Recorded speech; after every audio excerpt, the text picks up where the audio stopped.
शुरू करो, डालो बुनियाद, घर महल नजर आएगा।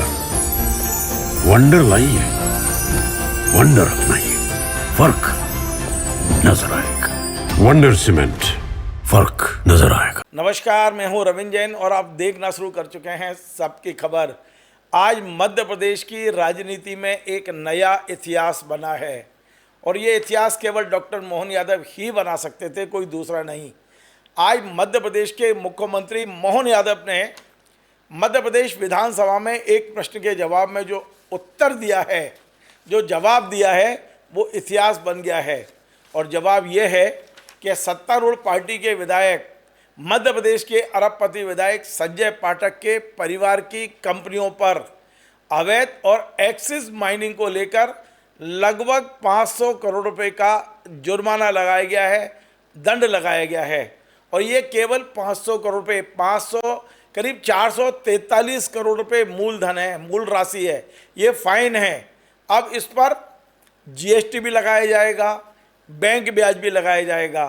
पूरी खबर में विस्तार से बता रहा हूँ, लेकिन मैंने अपनी 30 साल 35 साल की पत्रकारिता में जो मैंने विधानसभा की रिपोर्टिंग की है, आज तक नहीं सुना है कि किसी सरकार ने अपनी पार्टी के विधायक पर इतना बड़ा अर्थदंड लगाया हो। और ये कोई विधायक जी आज से नहीं कर रहे हैं, ये एक्सिस माइनिंग जाने कब से कर रहे हैं, लेकिन जब पकड़े जाएं तब चोर है। अब ये पकड़े गए हैं, इनके परिवार की कंपनियां पकड़ी गई हैं। मैं खबर विस्तार से बताऊंगा। और आज मैंने अपने ऑफिस में इस पूरे मामले की शिकायतकर्ता जो आशुतोष मनु दीक्षित हैं, उन्हें भी बुलाया है, मैं उनसे भी मिलवाऊंगा। लेकिन मैं बता दूं, दरअसल पूरा मामला ये है कि कटनी के रहने वाले आशुतोष मनु दीक्षित, उन्होंने एक शिकायत 31 जनवरी 2025 को ईओडब्ल्यू में की थी और उन्होंने तमाम सारे प्रमाण दिए थे कि संजय पाठक की जो 3 कंपनियां हैं उनके परिवार की, जिसका नाम है आनंद माइनिंग प्राइवेट लिमिटेड, दूसरी है निर्मला मिनरल्स एवं तीसरी है पैसिफिक एक्सपर्ट, ये 3 कंपनियां एक्सिस माइनिंग कर रही हैं। ये सभी कंपनियां जबलपुर के सिहोरा के आसपास है और ये एक्सिस माइनिंग कर रहे हैं और लगभग 1000 करोड़ रुपए की खनिज चोरी कर चुके हैं, ये आरोप था। इस आरोप का पूरा अध्ययन करने के बाद ईओडब्ल्यू ने 23 अप्रैल 2025 को प्रमुख सचिव खनिज विभाग को एक पत्र लिखा और ने कहा था कि ये मामला आपके विभाग से संबंधित है, या तो आप जांच करिए या हमें जांच करने के लिए आदेशित करिए। दोनों बातें उन्होंने अपने पत्र में लिखी थी, क्योंकि वे चाहते थे कि यदि विभाग कहता है तो हम भी जांच करेंगे। लेकिन प्रमुख सचिव ने इसके लिए एक जांच टीम बनाई और जांच टीम ने बाकायदा पूरी सैटेलाइट से, गूगल से, जितना भी आजकल जो एडवांस टेक्नोलॉजी आई है, इसके जरिए वहां जाकर जांच की मौके पे। और जो शिकायत करता है आशुतोष मनु दीक्षित, जब उन्हें बुलाया तो उन्होंने भी उनके टेबल पे तमाम सारे सबूत पटक दिए कि देखिए आप, इन्होंने परमिशन कितनी ली थी, खनन कितने में किया है।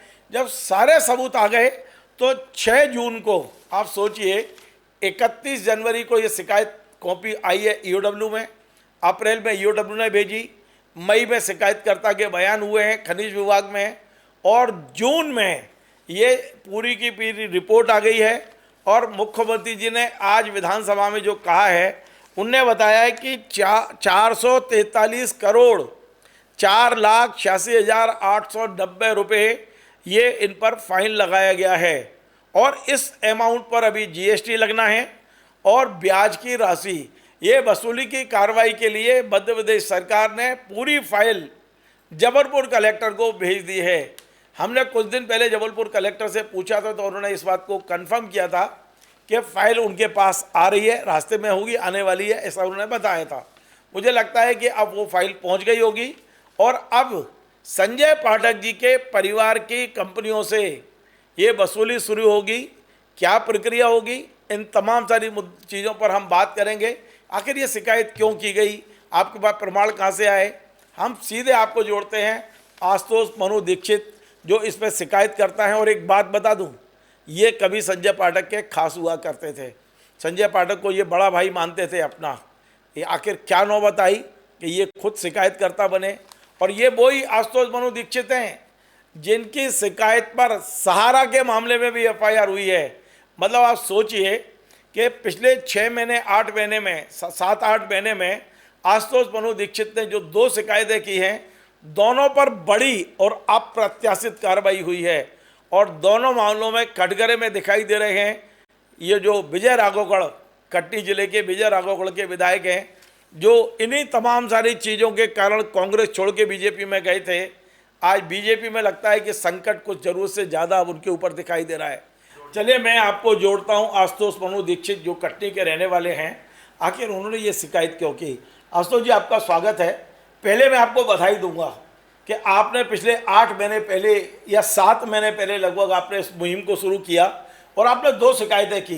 पहली ईओडब्ल्यू में की थी, आपने सहारा की ज़मीन है जो औने पौने दाम में खरीदी गई, और दूसरी आपने शिकायत की थी एक्सिस महीने की, और आपको दोनों में सफलता मिल गई।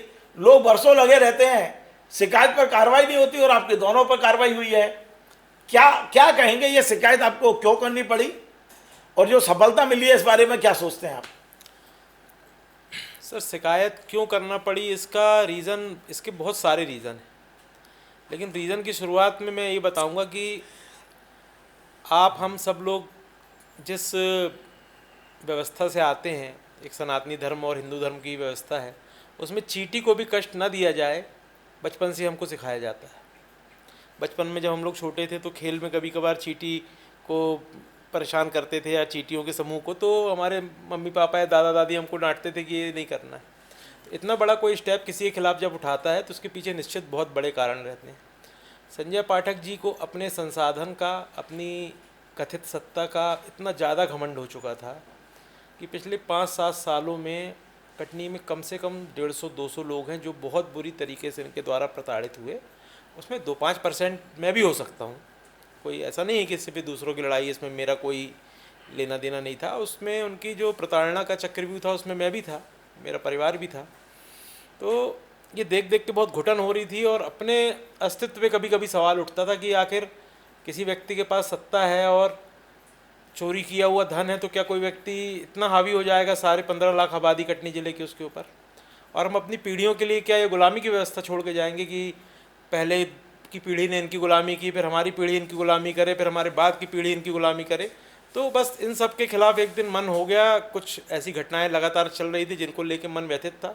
एक दिन मन हुआ कि बस अब खड़े होना है, लड़ना है, और अंजाम कुछ भी हो। शुरू में तो मुझे पता नहीं था कि कार्रवाइयाँ होंगी या नहीं होंगी, मुझे तो ये पता था कि हो सकता है हम ही ना रहे शिकायतें करने के बाद। आशुतोष जी, एक बड़ा सवाल ये है कि आपके पास ये जानकारियाँ आई कहाँ से? क्योंकि देखिए, कार्रवाई तभी हुई है जब बहुत सटीक निशाना लगाया है आपने। मुझे लगता है कि आपके पास इतने दस्तावेज थे कि ईओडब्ल्यू को भी ज़्यादा मेहनत नहीं करनी पड़ी, उनने भी सहारा के मामले में एफआईआर कर ली, और खनन विभाग को भी उन्होंने अपना सैटेलाइट जो भी घुमाया, और उन्हें भी आपने जो शिकायत की, आपने अपनी शिकायत में कहा था कि लगभग 1000 करोड़ रुपए का ये चोरी हुई है खनिज की, और लगभग वो आंकड़ा वहीं जा रहा है। अभी बेशक 443 करोड़ सीएम ने कहा है, लेकिन यदि जीएसटी लगाया जाएगा, ब्याज जोड़ा जाएगा, तो लोग कह रहे हैं 800, 900, 1000 करोड़ के आसपास जाएगा। इतनी एग्जैक्ट जानकारी कहाँ से थी आपके पास? सर, मैं अध्ययन का शौकीन हूँ। एस्ट्रोलॉजी से लेकर के यूनिवर्स तक, और नदी तालाब खदान से लेकर के जंगल तक, लॉ से लेकर के फिक्शन तक, सारी चीज़ें मुझे अध्ययन का बहुत शौक़ है। और जब भी मैं कोई काम करने जाता हूँ तो उसको लेकर मैं रिसर्च करता हूँ, अपने लेवल पे समझता हूँ, और डाइवर्स स्ट्रीम के जो विशेषज्ञ हैं उनसे बात करता हूँ। फिर उसके बाद सर क्या होता है, जो आज सिस्टम है, सरकार का सिस्टम है, इसमें कभी ऐसा नहीं होता कि सारे लोग एक धारा के हों। कुछ ना कुछ अधिकारियों में ऐसे लोग मिल जाते हैं जो क्लू देते हैं, फिर उस क्लू को पकड़ के, और आप जैसे ईमानदार पत्रकारों के मोटिवेशन से चीज़ें आगे बढ़ती हैं। एक सवाल और है, ये 443 करोड़ सीएम ने कहा है, आपको क्या लग रहा है कि ये इसमें किस तरह से ये नोटिस जारी होने की आपको क्या कोई प्रक्रिया जानकारी है? मुझे तो बिल्कुल नहीं है, मैं इस मामले में बिल्कुल अंगूठा छाप हूँ। इसमें कितना फाइन होता है, कैसे होता है, क्या प्रक्रिया होगी, तो क्या इनको हाईकोर्ट जाने पर राहत मिल पाएगी, क्या होगा क्या इसमें आगे? Sir, I might be wrong also, मैं गलत भी हो सकता हूँ, लेकिन जितनी मेरी एक लिमिटेड अंडरस्टैंडिंग है इस पूरे मामले में, ये 443 करोड़ रुपए मूल पेनल्टी है, इसमें 18% जीएसटी यानी 80 करोड़ रुपए जीएसटी है। इसके बाद सुप्रीम कोर्ट माननीय सुप्रीम कोर्ट का जो ऑर्डर है common cause versus union of India में, उसमें अभी मैं आपके यहाँ आने के पहले दिल्ली के एक उसके विशेषज्ञ से बात कर रहा था, उड़ीसा से ही हैं वो, तो उनका कहना था कि इसमें 18% पर ईयर का कंपाउंड इंटरेस्ट है। अगर उस टाइप से कैलकुलेशन करते हैं तो ये राशि जा रही है 1480 करोड़ रुपए। 1480 करोड़? जी। और अगर एक सज्जन का कहना है कि नहीं वो 9% है, तो उस कैलकुलेशन से अपन करते हैं तो 1100 करोड़ जा रही है। तो दोनों स्थिति में 1000 करोड़ का जो मेरा क्लेम था वो अपनी जगह पूरा होना जा रहा है, नंबर एक। नंबर दो, अभी ये सिर्फ एक पॉइंट पे कार्रवाई हुई है, दैट इज़ एक्सिस माइनिंग। अभी वन विभाग की जो आप सैटेलाइट और वो बात कर रहे हैं, वन विभाग की भूमियों पर उत्खनन बाकी है इसी इलाके में, इसी इलाके में, सियोरा में, इन्हीं कंपनियों पे अभी 7-8 पॉइंट में, केवल एक पॉइंट में 1100। आपकी शिकायत 7 पॉइंटों के आधार पर? 7 पॉइंट के आधार पे जी। ओ, इसमें पहला पॉइंट हो गया एक्सिस माइनिंग। आपने 1000 करोड़ बताया, उन्होंने 1000 करोड़ ले लिया, मतलब नोटिस हो जाएगा, तो अब आप कहाँ तक ले जाओगे इसको? ये तो सर देखिए, मैं कहीं नहीं ले जाऊंगा, जो हुआ है मैं तो वो फैक्ट आप बता रहे हो कि ये तो बहुत चौंकाने वाला बता रहे हो जी। अभी वन में इनका उत्खनन हुआ है, वन फॉरेस्ट की लैंड में। उसके बाद राजस्व तो फॉरेस्ट वाले सो रहे हैं क्या? वो बोल नहीं रहे? सर सोता कोई नहीं है, लेकिन जागता भी कोई नहीं है, समाज में बैलेंस मतलब वो एक गोली आती है वो दे देते होंगे, नींद में आ जाते होंगे वो लोग। हाँ, जब देखिए सर, इंसान का जब समय अच्छा रहता है तो कोई नहीं बोलता, और जब बिगाड़ना होती चीज़ें तो मेरे जैसे बहुत छोटे लोग बिगाड़ देते हैं, उसमें कोई बड़ी चीज़ नहीं है। तो अभी वो फॉरेस्ट की जांच होगी, उसके बाद राजस्व की ज़मीनों पे बहुत उत्खनन हुआ, उसकी जांच होगी। इन्होंने एक खदान थी उससे पूरा उत्खनन कर लिया, उसको लेटराइट के नाम पे अब सैंक्शन करा रहे हैं, आयरन ओर की खदान उन्होंने उत्खनन की है, और ये 3 कंपनियों की 6 खदानें हैं। और सर एक छोटा सा मैं आपको एक पॉइंट और बताता हूँ। आज हमारी जो सरकार है, मध्य प्रदेश की सरकार है, वो छोटे व्यक्ति से जब किसी चीज़ की वसूली की बात आती है तो 5000, 10,000, 20,000 रुपये की वसूली भी जो छोटा आदमी रहता है वो खुद से जा कर के जमा कर देता है कि भैया हमारे ऊपर इतनी लाइबिलिटी है, इतना बिल है, इतना गैस का बिल है, बिजली का बिल है, फलाने होटल वाले का बिल है, वो जाके दे देता है। और बड़े लोग इतना इतना पैसा दबा के बैठे रहते हैं। और लाडली बहना योजना के लिए हमारी मध्य प्रदेश सरकार के बारे में मैं पढ़ता हूँ कि आज फिर वर्ल्ड बैंक के पास पहुँचे, IMF के पास पहुँचे, तो ये तो सीधा सीधा एक तरीका है कि अगर ये वसूली हो जाए राखी के पहले, तो राखी की किस्त विद बोनस से तो पब्लिक 3-3 हज़ार रुपये दे दे यार महिला को, वो भी हो सकता है जी। लेकिन तो, जी संजय पाठक को जेब में लेके बैठे हैं क्या पैसे जो इतने आसानी से दे देंगे? अपनी जेब अभी वो हाई कोर्ट जाएंगे, अभी वो सुप्रीम कोर्ट जाएंगे। जी सर, ये कोई जांच की रिपोर्ट नहीं है कि जिसको हाई कोर्ट या सुप्रीम कोर्ट में चैलेंज किया जा सके। ये माननीय सुप्रीम कोर्ट के निर्णय का परिपालन है। इनने खुद बताया कि हमने 17-10 साल इतना एक्सिस माइनिंग प्रोडक्शन किया जिसकी इनने टीपी ली है, उसी के आधार पे इनको वो पैसे जमा करना है। एक ऐसा सवाल पूछ रहा हूँ जो आम आदमी के दिमाग में चल रहा होगा, और वो सवाल ये है कि यदि पाठक जी संभाग आयुक्त के पास जाते हैं राहत के लिए तो शायद वहाँ कुछ जमा होता है 10%, 20%। यदि हाईकोर्ट जाते हैं तो शायद कुछ जमा नहीं करना पड़ेगा, वहाँ सिर्फ वो ये कहेंगे कि भाई मुझे नहीं सुना गया, और हाईकोर्ट उसमें सुनवाई कर सकता है। तो क्या वो चाहे हाईकोर्ट जाएं या संभाग आयुक्त जाएं या सुप्रीम कोर्ट जाएं, क्या मनु दीक्षित पीछे जाएंगे? क्या आप चूंकि शिकायत करता है आप अपने पक्ष रखेंगे क्या वहाँ? सर देखिए, अब पीछे जाने की बात नहीं है, हम तो आगे आगे जा रहे हैं ना, पीछे तो उनको आना मतलब है। आप पहले से लगाओगे आप वहाँ? हाँ, हो सकता है कुछ रेमेडी है हमारे मन में जो डिस्क्लोज करना ठीक नहीं, हम करेंगे वो। मतलब वहाँ भी छोड़ोगे नहीं आप? नहीं, छोड़ने का सवाल नहीं है सर। इनने किसको छोड़ा, आप इनसे पूछिए ना। और ये तो इनका कोई घर का पैसा मांग रहे हैं, पैसे तो जनता के हैं, सरकार के हैं। आज सरकार को तो आपको सम्मानित करना चाहिए, 1000 करोड़ दिला दिए। नहीं सर, मुझे सम्मानित नहीं होना, सम्मान और अपमान ये इसमें मैं पढ़ता नहीं हूँ। जो काम था मेरा, मैं एक नागरिक, सच्चा नागरिक देश का होने का, मैंने पूरा किया। अब इसके बाद मनु दीक्षित जी, आपसे 1-2 सवाल छोटे छोटे और हैं, मेरे दिमाग में चल रहे हैं। अभी आपने 2 मामलों पे एक तरह से जीत हासिल की है, बेशक वो अधूरी है, अभी पूरी नहीं है। एक सारा समय के मामले में अभी संजय पाठक आरोपी नहीं बने, उनका परिवार के लोग, लेकिन जिनने ज़मीन बेची है वो आरोपी बने हैं, उन्हें बनाने की भी कोशिश चल रही है। और दूसरा, खनिज विभाग में कम से कम ये फाइन लग गया। अब आपके पास क्या तीसरा क्या है मामला इसके अलावा? सर वो एक उमरिया और वहाँ का चल रहा है, और अंशु शायद आपका ब्रदर ही है जिसने शिकायत की है SP को। सर देखिए, क्या है, स्ट्रेटजी कभी पब्लिक में डिस्क्लोज नहीं की जाती। और तीसरा मामला, चौथा मामला या 10 मामलों की बात नहीं है। हम आपसे ये बात अपनी रखना चाहते हैं कि ये सब नहीं होता। संजय पाठक जी थोड़ा सा अगर पब्लिक के प्रति एक लीनियंट अपना रवैया रखते, इस तरीके का अहंकार या जंगल राज या उनको जो एक गुरूर हो गया था जंगल राज चलाने का और गुंडागर्दी करने का, तो बस ये सब होता नहीं, आगे भी कुछ नहीं होता। तो आगे यदि संजय पाठक जी आके आपसे मतलब दोस्ती का हाथ बढ़ाएं और बोले कि आगे से कोई अहंकार नहीं होगा, तो क्या आप छोड़ दोगे सब चीज़ों को? नहीं सर, देखिए वो इतने बड़े व्यक्ति हैं, मेरे जैसा मतलब उनकी भाषा में बोले तो उनकी एक डायरेक्ट ना भी आए, नहीं, मैं किसी को भेजें आपके पास कि भाई समझौता हो जाए। उनकी भाषा में बोलूँ तो मेरे जैसा तुच्छ व्यक्ति उनसे दोस्ती के लायक नहीं है और ना मुझे उनसे दोस्ती करना है। और ये तो सर अब पीछे ना हटने वाले फैसले में ले चुका हूँ। मैं आज भी आपके चैनल में बहुत ईमानदारी से बोल रहा हूँ, मेरा सब कुछ मिट जाए, मैं इस दुनिया में रहूँ ना रहूँ, मुझे किसी चीज़ की चिंता नहीं, लेकिन मैंने जो किया है मैं उस पर कायम हूँ, अपनी एक एक बात पे कायम हूँ और मैं कभी पीछे नहीं हूँ। चलिए, बहुत बहुत धन्यवाद। तो आपने सुना, आज हमने कटनी के आशुतोष मनु दीक्षित जी को अपने स्टूडियो बुलाया और जिन्होंने 2 शिकायतें की थी और दोनों शिकायतों में उन्हें ऐसी सफलता मिली है।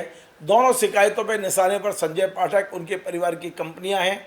देखना है कि वसूली कितनी होती है, क्या होता है, संजय पाठक राहत के लिए कहाँ जाते हैं और मनु दीक्षित उनके पीछे पीछे या उनके आगे कहाँ पहुँचते हैं। इन तमाम सारी खबरों पर हमारी नज़र रहेगी। समय समय पर हम खबर बताते रहेंगे, दिखाते रहेंगे। एक बात और अंत में, हालांकि मैं कहना नहीं चाहता था, लेकिन मैं इसलिए कह रहा हूँ कि पिछले कुछ दिनों से कटनी में एक मुहिम चलाई गई थी कि भोपाल में एक पत्तलकार है जिन्हें पैसे दे दो तो कुछ भी छपवा लो। मैं उन तिवारी जी को, सचिन तिवारी जी को निवेदन करता हूं, सचिन तिवारी जी आप आ जाइए मेरे स्टूडियो में, मेरे सामने, या तो प्रूफ करिए आप कि किसी पत्रकार ने, यदि मेरे खिलाफ नहीं बोल रहे तो किस पत्रकार के खिलाफ बोल रहे हो आप, और यदि बोल रहे हो तो आप आइए बताइए यहाँ आके, नहीं तो हम बता रहे हैं। आप जिसके पक्ष में खड़े हो रहे हैं, आपने जो सारा की ज़मीनों में साइन किए हैं, हस्ताक्षर किए, सारे दस्तावेज हमारे पास हैं। आप इस तरह से बोल के किसी को करना चाहें आप करिए, आपको अधिकार है, जो बोलिए, मुझे कोई फ़र्क नहीं पड़ता। लेकिन हमारा ये कहना है कि यदि आप दूध के धुले हैं तो ये चैनल ऐसा चैनल है जहाँ सबकी आवाज़ को उठाने का अधिकार है।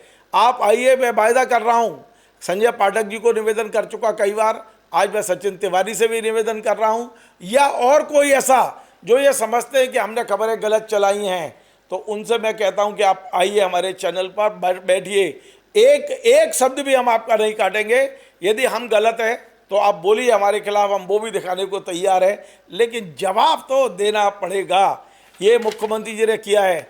आज मैं एक बात और पूछना चाहता हूँ भारतीय जनता पार्टी के सोशल मीडिया के संयोजक सचिन तिवारी जी आपसे, क्या आज मुख्यमंत्री को बताएंगे? ये मुख्यमंत्री ने जवाब दिया है, जरा गौर से देखो, पढ़ो। ये मुख्यमंत्री ने विधानसभा में जवाब दिया है और प्रश्न किया है कुंवर अभिजीत शाह और सत्यदेव कटारे जी के बेटे हेमंत कटारे जी ने, जो उप नेता प्रतिपक्ष हैं। ये विधानसभा में आया है, जवाब आपके मुख्यमंत्री मोहन यादव जी ने दिया। हम तो खबर चला रहे हैं, कार्रवाई तो आपकी सरकार आपके खिलाफ कर रही है। यदि आप वाकई सही है तो आज बीजेपी से इस्तीफा दीजिए आप, और गाली दीजिए अपने मुख्यमंत्री को, गाली दीजिए अपनी सरकार को, गाली दीजिए अपनी पार्टी को, क्योंकि हमने कार्रवाई नहीं की है, कार्रवाई आपकी पार्टी ने की है आपके खिलाफ, आपके सरकार ने की है, आपके मुख्यमंत्री ने की है। वहाँ तो आपकी दम निकल जाएगी, दुम छुपा के भाग जाओगे आप। सिर्फ पत्रकारों को पत्तलकार कह सकते हो, इसके अलावा आपके पास कुछ नहीं है। फिर मैं कह रहा हूँ, यदि हमारी खबर गलत है तो हिम्मत है तो आइए स्टूडियो, या हमें कटनी बुलाइए, हम कटनी आने को तैयार हैं, पर जवाब देना पड़ेगा जो मुद्दे खड़े हो गए हैं। और यदि आप चिल्लाना है तो चिल्लाने के लिए तो फिर बहुत सारे ऐसे जीव भी हैं जो भौंकते रहते हैं, मुझे उसकी फ़र्क नहीं पड़ता। यदि आप सबको हमारा ये कार्यक्रम पसंद आए, आप इसे शेयर करें, लाइक करें, कमेंट करें, और आपसे बार बार निवेदन है हमारे इस चैनल को सब्सक्राइब अवश्य करें। धन्यवाद।